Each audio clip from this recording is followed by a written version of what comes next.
بسم اللہ الرحمن الرحیم۔ حضرت عمر رضی اللہ تعالی عنہ کا پیغام۔ دریائے نیل کے نام۔ مصر میں زمانہ جاہلیت سے یہ دستور چلا آ رہا تھا کہ جب بھی دریائے نیل ٹھہر جاتا تو ایک حسین اور خوبصورت لڑکی کو قتل کر کے دریا کے حوالے کر دیا جاتا تو دریائے نیل پھر حسب معمول چل پڑتا۔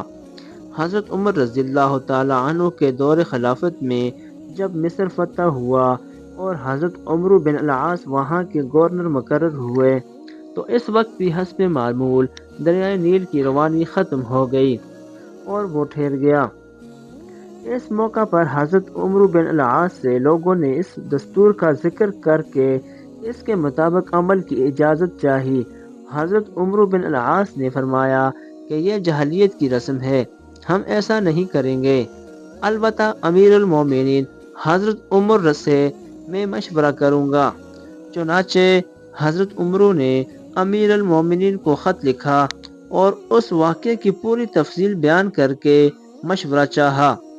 امیر المومنین حضرت عمر نے اس کے جواب میں دریائے نیل کے نام ایک چٹھی روانہ فرمائی اور حضرت عمرو کو لکھا وہ چٹھی دریائے نیل میں ڈال دے۔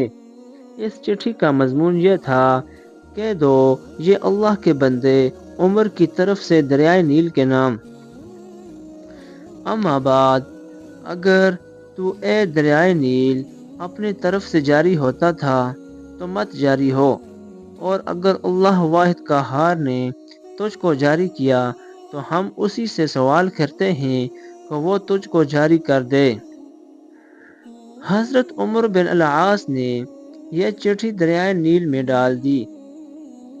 ڈالنا ہی تھا کہ دریائے نیل خوب تیزی کے ساتھ رواں ہو گیا۔